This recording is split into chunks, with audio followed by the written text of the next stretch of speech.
Hi friends, நம்ம இன்றைக்கி ஒரு 4 வகையான சட்னி கொஞ்சம் ஹெல்த்தியாக எப்படி பண்ணுறதுன்னு பார்க்கலாம். மார்னிங் டிஃபனுக்கெல்லாம் ரொம்ப ஈஸி அண்ட் சிம்பிளாக ரெடி பண்ணிடலாம். அதுக்கு முன்னாடி எப்போதும் உங்ககிட்ட கேட்குறது உங்களோட சப்போர்ட் மட்டும்தாங்க. ப்ளீஸ் சப்போர்ட் பண்ணி சப்ஸ்கிரைப் பண்ணுங்கள். வாங்க இப்போ எப்படி பண்ணுறதுன்னு பார்த்துடலாம். ஃபஸ்ட்டு பூண்டு சட்னி பண்ணலாம். அதுக்கு ஒரு கை நிறைய பூண்டு தோல் உரித்து எடுத்து வச்சுருக்கேன். அதை ஒரு மிக்சர் ஜாரில் மாற்றிக்கலாம். கூடவே 2 தக்காளியை ரஃபாக கட் பண்ணி சேர்த்துக்கோங்க. அடுத்து நான் காரத்துக்கு மிளகாய்த்தூள் சேர்க்க போகிறேன். அப்படி இல்லை வரமிளகாய் சேர்க்குறீங்கன்னா பூண்டும் மிளகாவும் ஒன்றா அரைச்சிட்டு அப்புறமா தக்காளி சேர்த்து அரைச்சிக்கோங்க. அப்போ தான் மிளகாய் நல்லா அரைப்படும். அதுக்காக நான் காரத்துக்கு 1 டீஸ்பூன் மிளகாய்த்தூள் சேர்த்துருக்கேன்.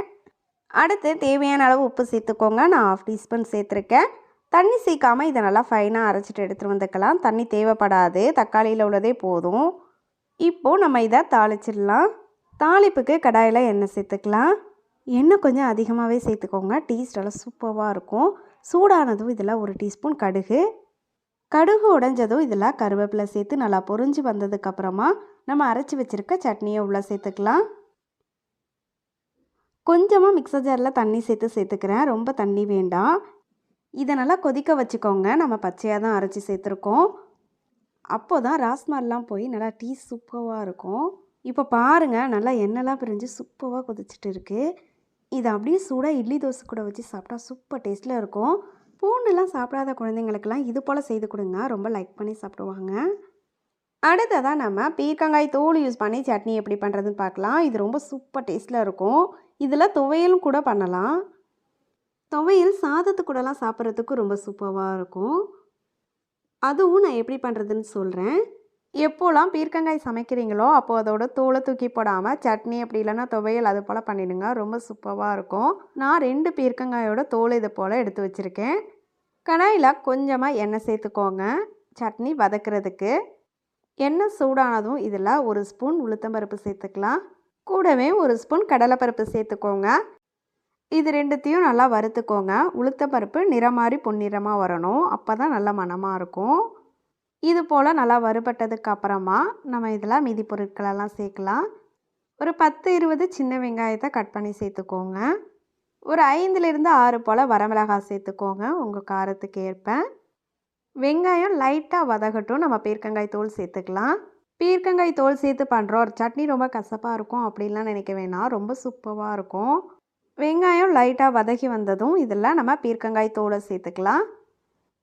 எவ்வளோ வேணாலும் சேர்த்துக்கலாம். இது நல்லா வதக்கி வந்துருச்சுன்னா கொஞ்சம் கூட கசப்பே தெரியாது. இது எல்லாத்தையும் நல்லா வதக்கிக்கோங்க. பீர்க்கங்காயோட தோல் நிறம் மாறி வரணும். நீங்கள் சட்னி பண்ணாமல் துவையல் பண்ணுறீங்க அப்படின்னா தக்காளி சேர்க்காமல் புளி சேர்த்துக்கோங்க, ரொம்ப சூப்பராக இருக்கும் சாதத்தை கூடலாம் வச்சு சாப்பிட்றதுக்கு. குட்டியாக ஒரு தக்காளி ரஃபாக கட் பண்ணி சேர்த்துக்கலாம். அவ்வளோதான். இப்போ இது எல்லாத்தையும் நல்லா வதக்கி எடுத்துக்கலாம். எப்போதும் ஒரே மாதிரி சட்னி அப்படிலாம் பண்ணாமல் அப்பப்போ இது போலையும் பண்ணி கொடுங்க, கொஞ்சம் ஹெல்த்தியாக இருக்கும். இது போல் நல்லா வதக்கி வந்ததும் ஸ்டவ் ஆஃப் பண்ணிவிடுங்க. இப்போது ஒரு 1/2 கப் போல் துருவின தேங்காய் சேர்த்துட்டு இந்த சூடுலேயே லைட்டாக கலந்து விடுங்க.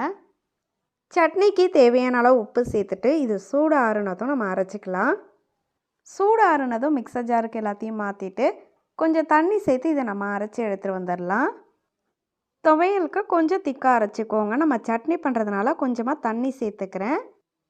இதை எப்போதும் போல் நம்ம தாளிச்சிக்கலாம். கடாயில் கொஞ்சமாக எண்ணெய் சேர்த்துட்டு 1 டீஸ்பூன் கடுகு சேர்த்து பொரிஞ்சதும் 1 டீஸ்பூன் உளுத்தம்பருப்பு சேர்த்து நல்லா பொன்னிறமாக வந்ததுக்கப்புறமா கொஞ்சமாக கருவேப்பிலை சேர்த்துக்கோங்க. இந்த தாளிப்பை அப்படியே எடுத்து நம்ம ரெடி பண்ண சட்னியில் சேர்த்துட்டோம்னா அவ்வளோதான், நம்மளோட ஹெல்தி பீர்க்கங்காய் தூள் சட்னி ரெடி. நல்லா சூடாக இட்லி தோசைக்கு ரொம்ப சூப்பராக இருக்கும். ரொம்ப சிம்பிளான சட்னி, கண்டிப்பாக ட்ரை பண்ணி பாருங்கள். அடுத்து ரொம்ப நல்ல மணமான எள்ளு சட்னி எப்படி பண்ணுறதுன்னு பார்க்கலாம். இது அம்புட்டு ருசியாக நல்ல மணமாக சாப்பிட்றதுக்கு அவ்வளோ சூப்பராக இருக்கும். என்னோடய ஃபேவரட்டும் கூட. வாங்க இது எப்படி பண்ணுறதுன்னு பார்க்கலாம். இப்போது கடாயில் எண்ணெய் எதுவும் சேர்க்காமல் 1 டீஸ்பூன் உளுத்தம்பருப்பு, 1/2 டீஸ்பூன் சீரகம், 1 டீஸ்பூன் முழு தனியா சேர்த்துட்டு இதை ஃபஸ்ட்டு நல்லா வறுத்துக்கோங்க. இது நல்லா வறுபட்டதும் இது கூடவே 2 டேபிள் ஸ்பூன் கருப்பு எள்ளு சேர்த்துக்கிறேன். எள்ளு சீக்கிரமாகவே வறுபட்டுடும், அதனால் முதல்ல சேர்க்க வேண்டாம். லைட்டாக பொரிஞ்சு அது வெடிக்க ஆரம்பித்தோன்னா ஸ்டவ் ஆஃப் பண்ணிடுங்க. இப்போ பாருங்கள், நல்லா வறுபட்டு வந்துருச்சு. இதை அப்படியே சூடு ஆறுனதும் மிக்சர் ஜாருக்கு மாற்றிக்கலாம். இது நல்லா சூடு ஆறிடுச்சு. மிக்ஸர் ஜாருக்கு மாற்றிக்கிறேன். மாற்றிட்டு இதை நம்ம அரைச்சிட்டு எடுத்துகிட்டு வந்துக்கலாம். இப்போ இது இருக்கட்டும். அடுத்து அதே கடாயில் கொஞ்சமாக எண்ணெய் சேர்த்துட்டு ஒரு 4லேருந்து 5 வரமிளகாவை ரஃபாக கட் பண்ணி சேர்த்துக்கலாம். நீங்கள் உங்கள் காரத்துக்கு ஏற்ப இதை அட்ஜஸ்ட் பண்ணிக்கோங்க. அது கூடவே 2 தக்காளியை ரஃபாக கட் பண்ணி சேர்த்துக்கோங்க. அப்புறமா 1/4 டீஸ்பூன் மஞ்சள் தூள், கொஞ்சமாக பெருங்காயம் சேர்த்துக்கலாம். இது கூடவே உப்பு சேர்த்து வதக்குனிங்கன்னா தக்காளி சீக்கிரமாக வதக்கிடும். நான் 1/2 டீஸ்பூன் போல் சேர்த்துருக்கேன். இது கொஞ்சம் நேரம் நல்லா வதக்கி எடுத்துக்கோங்க. தக்காளி நல்லா வதக்கி வரணும். இப்போ பாருங்கள், தக்காளி நல்லா வதக்கி கொஞ்சம் குழைவாக வந்துருச்சுல்ல.